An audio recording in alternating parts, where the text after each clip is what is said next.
आधी हकीकत आधा फसाना। लेकिन आज कोई फसाना नहीं है, आज किसी सच या झूठ की पड़ताल नहीं है। आज तलाश उस सच की जिसे सब जानते हैं, सब मानते हैं, लेकिन आज तक कोई उसे खोज नहीं पाया। जो अब तक नहीं हुआ वो आज होगा। आज हम करेंगे सदी की सबसे बड़ी खोज। अब मुर्दा होते इंसान भी जिंदा हो जाएंगे और पूरी दुनिया ये चमत्कार देखेगी। अगर आप सोच रहे हैं कि हम डींगे हाँक रहे हैं, ऐसी कोई चीज हो ही नहीं सकती, और अगर होती तो फिर उसे रिसर्चर, सरकारें, वैज्ञानिक तलाश चुके होते, और हम चंद लोग और कुछ कैमरे के साथ क्या कमाल दिखा देंगे। तो आप गलत हैं। हम क्या करेंगे, कैसे करेंगे, वो चीज क्या है, इन सारे सवालों के जवाब हम देंगे नहीं, बल्कि तस्वीरों के जरिए दिखाएंगे, वो भी सबूतों के साथ। राम राम जय राजा राम, राम राम जय सीता राम, राम राम जय राजा राम, राम राम जय सीता राम। ये कथनी है रामायण की।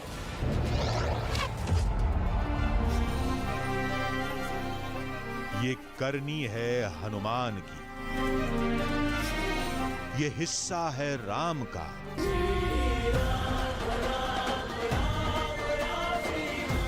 ये किस्सा है संजीवनी बूटी का।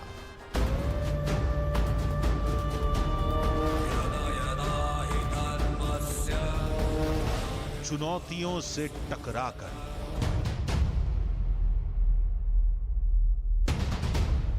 सैकड़ों फीट ऊंचे पहाड़ में जान की बाजी लगाकर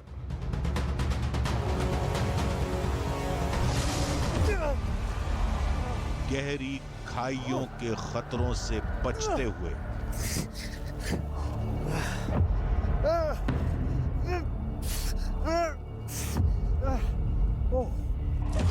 बर्फीले पानी से रास्ता बनाकर आज हम उसी संजीवनी बूटी को खोज कर रहेंगे। संजीवनी बूटी की तलाश हमने वहां से शुरू की जहां सबसे पहले उसका जिक्र मिलता है, यानी रामायण से। रामायण के मुताबिक मेघनाद के दिव्य अस्त्रों के वार से लक्ष्मण मूर्छित हो गए थे और उन पर मृत्यु के बादल मंडराने लगे थे। इसके उपचार के लिए दिव्य जड़ी बूटियों की आवश्यकता होगी। ये मात्र हिमालय क्षेत्र स्थित द्रोणगिरी पर्वत पर ही उगती हैं। तब सुषेण वैद्य के कहने पर महाबली हनुमान संजीवनी बूटी लेने द्रोण पर्वत पहुंचे। उन्हें सिर्फ इतना पता था कि संजीवनी बूटी में अद्भुत चमक और गंध है, लेकिन द्रोण पर्वत पर उन्हें बेशुमार जड़ी बूटियां दिखी। जब संकट मोचक हनुमान संजीवनी बूटी नहीं पहचान पाए तो वो पहाड़ का एक बड़ा हिस्सा तोड़कर लंका ले गए। वहां संजीवनी बूटी की मदद से सुषेण वैद्य ने लक्ष्मण को जीवन दान दिया।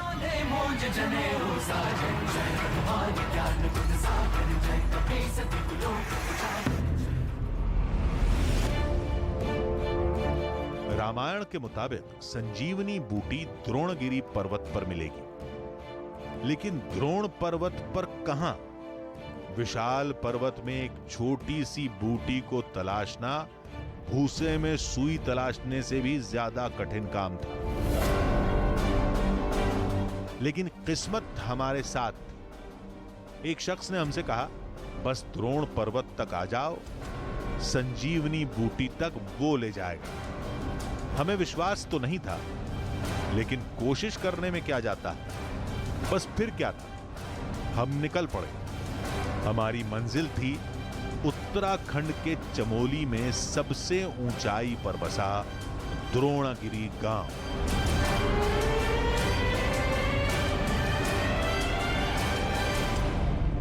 हमारे मुल्क में बहुत सारी कहानियां ऐसी हैं जो सुनी सुनाई तो जाती हैं, लेकिन उनका कोई रिकॉर्ड किसी के पास नहीं होता। अगर आप कहें कि बताइए या आप मानते कैसे हैं, तो किसी को भी नहीं पता होगा।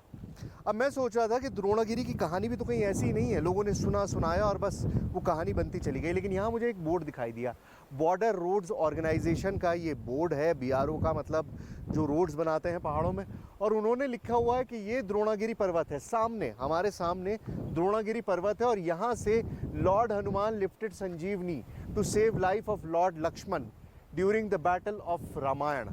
तो इस बोर्ड पे साफ साफ लिखा हुआ है कि यही वो पहाड़ है जहाँ से हनुमान जी ने संजीवनी बूटी तोड़ी थी और लक्ष्मण जी की ज़िंदगी बचाने के लिए रामायण में, मतलब जो कहानी रामायण में दर्ज है उसे BRO भी मानता है, लोग भी मानते हैं। और वैसे भी रामायण तो हिंदुस्तान की जान है, रामायण को तो मानना ही पड़ेगा। पहले हम द्रोणगिरी गांव जाएंगे, वहां उस शख्स से मिलेंगे, फिर उसके साथ द्रोण पर्वत में संजीवनी बूटी तलाशेंगे। प्लान जितना आसान था, रास्ता उतना ही कठिन था। अगर आप लोगों ने कभी हाइकिंग या ट्रैकिंग की होगी तो आपको अंदाज़ा होगा कि जब आप ऊपर चढ़ रहे होते हैं तो आपका शरीर कितना भारी हो जाता है और उसके बाद ये ख़तरा, नीचे आपको सफ़ेद पानी दिखाई दे रहा होगा, मतलब एक गलती और आप इस पानी की भेंट चढ़ जाएंगे। मतलब गलती का कोई चांस नहीं है आपके पास। आपको चलते भी रहना है, अपने आप को भी संभालना है, अपने इक्विपमेंट्स को भी संभालना है और वक्त का ख्याल भी रखना है क्योंकि मौसम बदल रहा है। पैरों के नीचे संकरीला रास्ता और नीचे गहरी खाई। एक चूक का मतलब था जिंदगी का खेल खत्म। जिस जगह पर मैंने गाड़ी छोड़ी थी उस जगह से करीबन 2 घंटे मैं पैदल चल चुका हूँ और मैं आपको बता नहीं सकता हूँ कि इस वक्त मेरी हालत क्या है, बिकॉज बहुत इंक्लाइन है, बहुत ज़्यादा ऊंचाई की तरफ हम लोग चल रहे हैं और हर कदम जो बार बार मैं कह रहा हूँ कि भारी होता जा रहा है। मतलब अपने आप में एक स्ट्रगल है इस सफ़र को करना, लेकिन हमारी मजबूरी ये है कि जब तक हम वहाँ तक पहुँचेंगे नहीं, द्रोणागिरी गांव तक, तब तक हम संजीवनी का अता पता नहीं जुटा सकते। सो चलते ही रहना पड़ेगा, रुकने का कोई चांस नहीं है। कई किलोमीटर के बाद खाइयां और चट्टानी रास्ते खत्म हुए। अब हमें जंगल से होकर गुजरना था।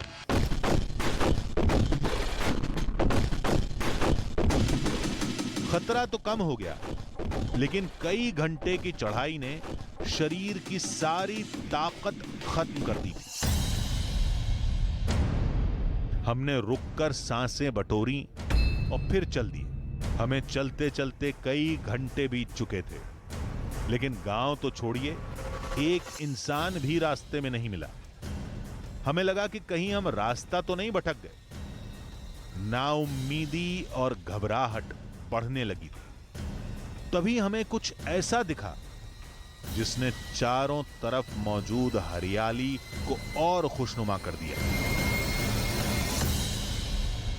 देखिए, 8 घंटे की कड़ी मशक्कत के बाद हम फाइनली द्रोणागिरी गांव पहुंच चुके हैं और गांव बहुत छोटा सा है, मतलब मिसेबल गांव है। अगर आप इसको तलाशेंगे ना किसी मैप में तो शायद ही आपको नज़र आए।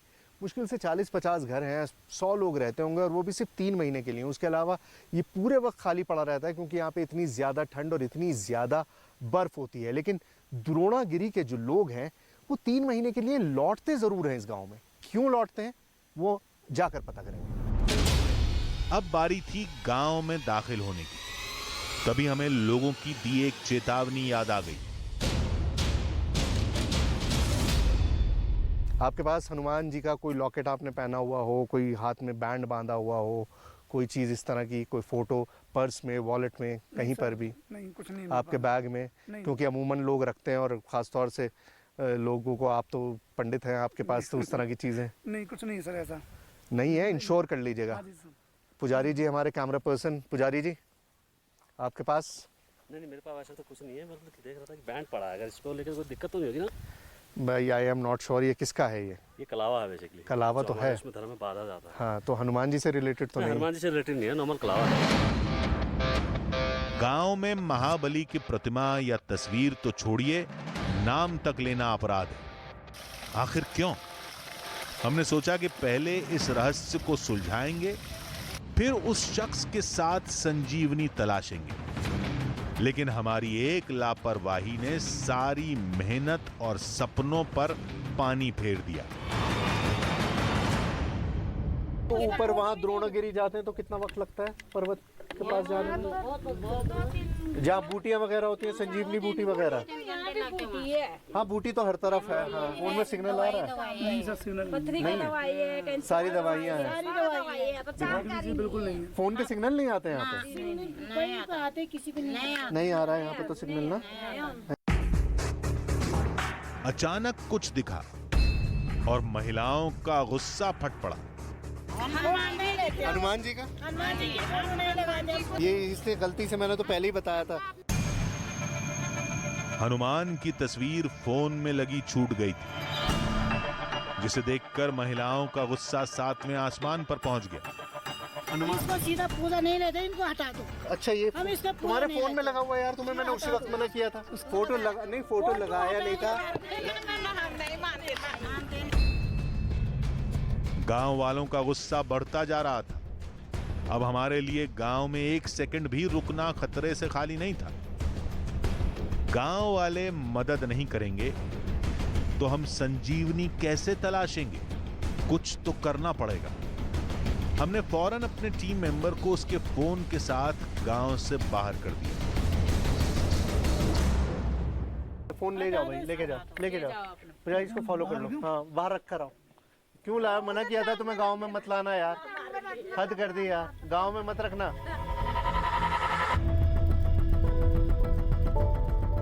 हमने गांव वालों को समझा बुझाकर उनका गुस्सा ठंडा किया। फिर हनुमान को लेकर उनकी नाराजगी की वजह पूछी। त्रेता युग से जो बोलते हैं, जो हनुमान जी जो दोनों ये ले गया संजीवनी बूटी, तो कोई हमारी पूर्वज दादी लोग थी, तो हनुमान जी आए इधर, उनको पता नहीं चला, सब पहाड़ एक जैसे लगे। तो हमारी दादी जी को पूछा उन्होंने कि माता जी जो भी हो, कि जरा कहाँ है हनुमान जी, वो पर्वत देवता कहाँ है? तो उन्होंने साइड बताया कि ये साइड है। तो वो जो है वो हनुमान जी वहाँ गए, तो वहाँ देखा उन्होंने कि बहुत सारे दीपक दिया जो है जगमगाते हुए थे। पूरा पहाड़ी देखा उन्होंने जगमगाते हुए। उनको अंदाज नहीं आया मैं किसको उठाऊं। तो उन्होंने जो है अपने गद्दे से एक साइड का पहाड़ी तोड़ दिया। एक बोलते हैं हमारे वहाँ की बाजू है वो। तो बोलते हैं कि जो हमारी दादी जिसने ये बताया, तो कुछ हमको वो भी साफ भी दिया पर्वत ने। तो उस समय से हमारा वंश जो है, ये पुजारी वंश जो है हमारा पशुपति वंश है, तो उसमें सिंगल एकलौता ही वो होता था, पुत्र होता था। गांव वालों का दावा था कि ये वही द्रोणगिरी पर्वत है जहां से हनुमान संजीवनी ले गए थे। उसका सबूत है त्रेता काल से सुनी सुनाई जा रही एक और कहानी। कहते हैं कि रामचंद्र जब लंका से जीत के आए थे, अपने देश में आए थे भारत में, तो यहाँ तक वो भी प्रायश्चित करने के लिए आए थे। हमें लगा जब रामायण से जुड़े इतने साक्ष्य यहां पर मौजूद हैं, तो शायद संजीवनी भी यहीं मिलेगी। जिस शख्स ने हमें बुलाया था, हमने उससे संपर्क किया, लेकिन उसने साथ चलना तो दूर, कैमरे के सामने आने से भी मना कर दिया। और उसकी वजह थी कुछ बुजुर्गों का ये गुस्सा। हमें चेतावनी दे दी गई, संजीवनी बूटी को खोजने की कोशिश मत करना, फौरन नीचे चले जाओ। गांव के ये बुजुर्ग अचानक नाराज क्यों हो गए? गांव वालों ने कहा कि द्रोणगिरी पर्वतराज का जख्म आज भी ताजा है और हम वहां संजीवनी बूटी तलाशने जाएंगे तो उससे पर्वतराज का अपमान होगा। वहाँ संजीवनी बूटी भी तो है। संजीवनी बूटी है। और कई लोग आते बाहर से, तो कहीं ले जाते थे, तो हमारा देवता का मान्यता कम हो जाता है। अच्छा, तो इसलिए अब आप जाने नहीं इसलिए देते? जाने से वहाँ प्रतिबंध है थोड़ा बहुत। कोई आदमी नहीं जाता, उसके वो दायरा है, उस सीमा के अंतर्गत हम लोग क्रॉस नहीं कर सकते। कोई भी आदमी दूर से ही देखते हैं हम लोग। हमने कहा कि ठीक है, मदद मत कीजिए, कम से कम संजीवनी बूटी के बारे में ही कुछ बता दीजिए।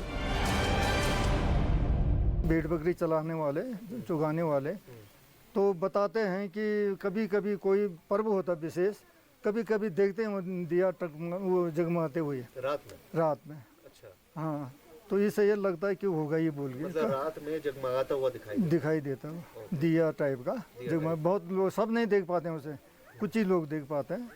तो ये हमने सुना अपने। तो मान्यता क्या है कि वो संजीवनी बूटी होती है जो जगमगा रही होती है? जी हाँ, तो ऐसे अभी तक तो यही है कि जो जगमगाएगा वो ये संजीवनी बूटी है। शाम ढलने लगी थी। अब द्रोणागिरी पहाड़ चढ़ने की कोशिश की तो बीच रास्ते में रात हो जाएगी। हमने फैसला किया कि गांव में ही रात गुजारेंगे और फिर सुबह होते ही संजीवनी बूटी की तलाश में निकल पड़ेंगे।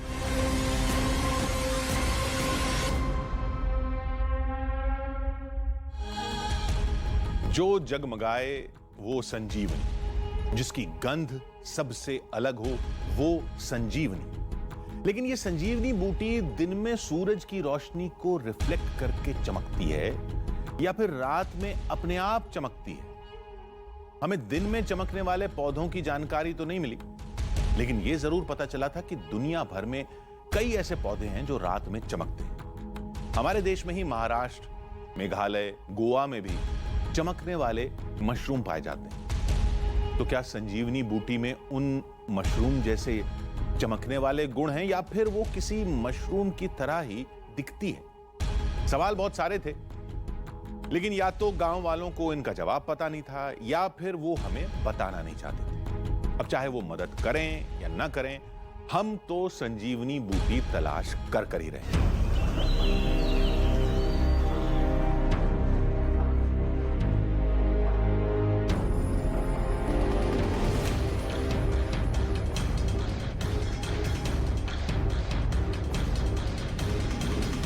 मंजिल हमारी आंखों के सामने सर उठाए खड़ी थी। वो द्रोणागिरी पहाड़ जिसमें संजीवनी बूटी के मिलने का दावा किया जाता है, लेकिन जिस संजीवनी बूटी ने लक्ष्मण को जीवन दान दिया था, क्या वो इतने युगों बाद आज भी मौजूद है? तो क्या उसका प्रभाव, उसकी ताकत आज भी बरकरार है? गांव वाले तो कहते हैं कि संजीवनी बूटी आज भी है और आज भी उसकी महक और मौजूदगी का असर आसपास देखा जा सकता है। आज हम उसी संजीवनी बूटी को तलाश कर रहेंगे।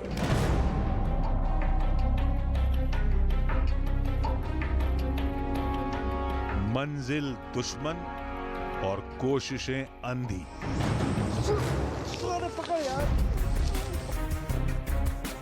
न दिशा पता न रास्ता, लेकिन आज तक हमने परेशानियों से डरकर हार नहीं मानी थी, आज भी नहीं मानेंगे। और आज तो इतिहास बदलने की खोज थी।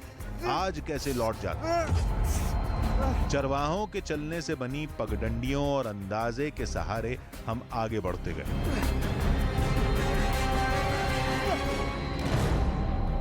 रास्ते में हम पहाड़ के एक संकरे मोड़ पर फंस गए। यहां पैर फिसला तो सैकड़ों फीट गहरी खाई में समा जाएंगे, लेकिन लौटे तो हार जाएंगे। जान बची। आगे न जाने क्या क्या देखने को मिलेगा। डर यह भी था कि कहीं हम रास्ता ही न भटक जाएं। बर्फ से ढका ये पहाड़ हाथी पर्वत है और आपको हाथी पर्वत दिखाने का मकसद ये है कि आप अंदाज़ा लगा सकें कि मैं इस वक्त किस हाइट पर हूँ। आई एम ऑलमोस्ट पैरेलल, मतलब बिल्कुल पैरेलल हूँ मैं इस वक्त हाथी पर्वत के, और अभी मुझे और ऊपर जाना है। अब ये तो साफ हो गया था कि हम सही रास्ते पर चल रहे थे। अब तक हम हजारों फीट की ऊंचाई तक चढ़ चुके थे। धीरे धीरे जमीन ने रंगत बदलनी शुरू की। इस रंग में हमारी मंजिल की महक थी। यहाँ पर आप नोटिस करेंगे तो चारों तरफ बेहतरीन, बहुत खूबसूरत और रंग बिरंगे फूल खिले हुए हैं, और ये इस बात का सबूत है कि हम जो पहाड़ की बुग्याल है, मतलब वो जो मैदान है जहाँ पर सारी जड़ी बूटियाँ होती हैं, उसके बहुत करीब हैं। क्योंकि अब चारों तरफ। अब ये जो फूल दिखाई दे रहे हैं ना, ये असल में हमें फूल दिखाई लग रहे हैं, लेकिन ये फूल नहीं है। These are medicine. ये सारी जो है ये वो आयुर्वेदिक मेडिसिन है जिनके बारे में हमको पता नहीं है, लेकिन यहाँ पर लोग पहले से इस्तेमाल करते आए हैं। तो ये सारी टॉपोग्राफी बदल गई है पूरी तरफ। अगर आप नज़र दौड़ाएंगे तो हरे, लाल, नीले, बैगनी, पीले, हर तरफ ऐसा लग रहा है कि फूलों का एक पूरा झुरमुट, एक पूरा मैदान यहाँ पर बना हुआ है। लेकिन अभी थोड़ा और आगे जाना है, तब हम वहाँ तक पहुँचेंगे जहाँ संजीवनी बूटी होती है। जमीनी इलाकों में ना ऐसे पौधे मिलते हैं, ना ऐसे फूल। हमने सूंघा तो उसमें अलग तरह की गंध थी, बिल्कुल किसी जड़ी बूटी की तरह। ये साधारण पौधे नहीं, जड़ी बूटियां थी। अब मंजिल पास थी। कुछ फासले पर दिखे नजारे ने इस बात की तस्दीक भी कर दी।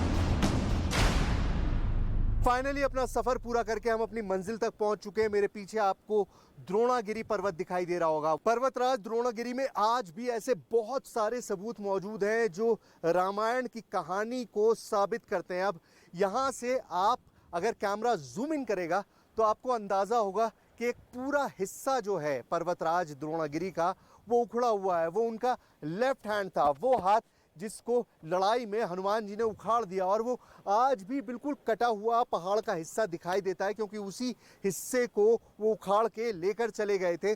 इससे आगे जाना हमारे लिए कोई फायदे का सौदा भी नहीं है, क्योंकि हमें तलाशनी है संजीवनी बूटी। और संजीवनी बूटी कहाँ होती है? द्रोणागिरी के बेस में। ये बाढ़ द्रोणागिरी गांव के लोगों के लिए आखिरी हद है। यहां से शुरू होती है सरहद उस बूटी की जो हमें मिल गई तो दुनिया बदल जाएगी।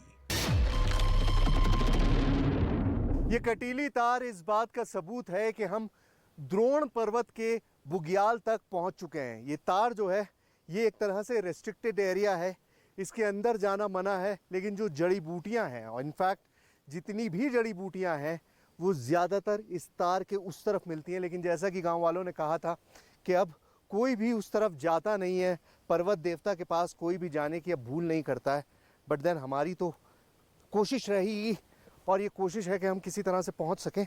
तो अब ये कदम मैंने रख लिया है and we have entered a no go zone.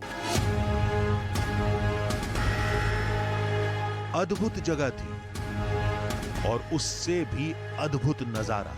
मैं खुद सूंघ के आपको बता रहा हूँ कि this has a smell of camphor. जैसे कम्फूर की स्मेल होती है, बिल्कुल करीबन वैसी ही है।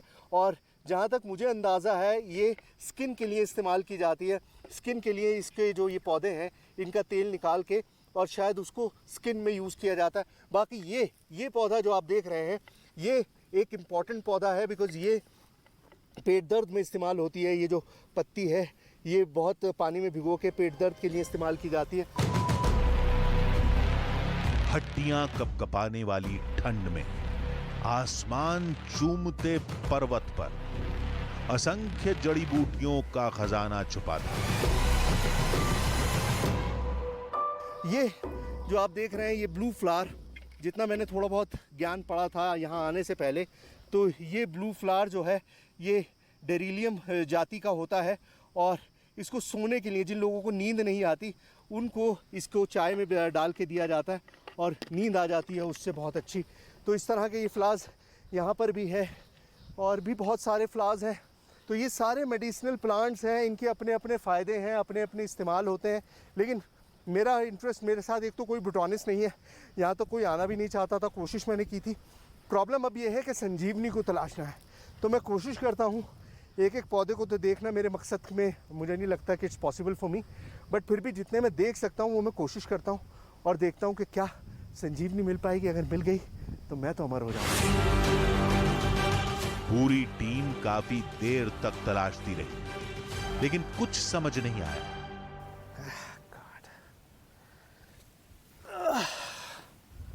ओ भाई आ जाओ इधर, ऐसे नहीं हो पाएगा यार, इम्पॉसिबल है।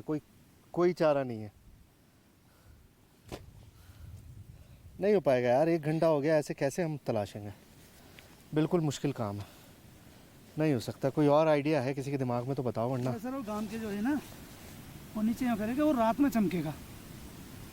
रात में चमकेगी, वो दिन में नहीं चमकेगी। रात में चमकेगी मतलब? अच्छा, बाइट में जो कह रहे थे कि रात में चमकती है। जी, वो कई बार बोला था उन्होंने अच्छा, कि वो रात में चमकेगी, दिन में नहीं चमकेगी वो। है तो ये है। तो क्या करें, रात में रुक जाएं? हाँ तो सर वो टेंट लाओ, टेंट लाओ, टेंट के लिए जगह देखो, शाम होने से पहले टेंट वेंट लगाओ। हमने सबसे पहले टेंट लगाया। धीरे धीरे अंधेरा घेरा और रात हो गई।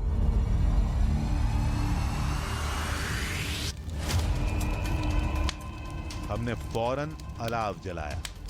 ये हमें ठंड से बचाएगा और जंगली जानवरों से भी। तो अब वक्त आ गया है कि हम जाके देखें, तलाशें। देखिए बहुत मुश्किल काम है, ये बहुत मुश्किल एंडीवर है, बट फिर भी कोशिश कर रहे हैं। लेकिन बिना लाइट के शायद आपको कैमरे पे मैं बहुत थोड़ी चीज़ें ही दिखा पाऊंगा, लेकिन फिर भी कोशिश करूंगा कि जहां तक जाऊं, जैसे जैसे करूं, वो आपको दिखाता रहूं बीच बीच में लाइट ऑन करके। वरना आप समझ लीजिए कि हमें सब कुछ बिल्कुल घुप अंधेरे में करना है। चारों तरफ घुप अंधेरा था। कोई पौधा, कोई बूटी जरा सा भी चमकेगी तो दूर से ही दिख जाएगी, किसी जुगनू की तरह। लेकिन यह काम आसान नहीं था। अगर कहीं पर भी कोई रोशनी दूर तक दिखाई दे रही है, बहुत चिल्ड हो गया, बहुत ठंडा हो गया, बहुत संभल के। दो प्रॉब्लम्स हैं हमारे सामने, ध्यान रखना। हमारे सामने क्या क्या प्रॉब्लम है? एक तो अंधेरे में काम करना है, क्योंकि रोशनी होगी तो दिखाई नहीं देगा, और ऐसे में आपका पाँव कहाँ जाएगा इसका आपको अंदाज़ा नहीं होगा। सो ऐसा करते हैं, अलग अलग जाते हैं या एक साथ रहें? एक साथ रहते हैं। एक साथ रहते हैं हाँ, ना, उससे क्योंकि फायदा अंधेरा बहुत ज़्यादा है। डीप अंधेरा ना, खो जाएंगे। हाँ, खो जाएंगे। मार्कर हमारा है वहाँ पे, वो आग जल रही है, तो हमारा टेंट वहाँ पर है। ये हमारी आखिरी कोशिश थी। एक बार कोई चमकता पौधा दिख जाए बस, फिर उसकी गंध सूंघेंगे और उसे लेकर नीचे किसी आयुर्वेदिक लैब में टेस्ट के लिए ले जाएंगे। जड़ी बूटियां तो चारों तरफ थीं, लेकिन चमक किसी में नहीं थी।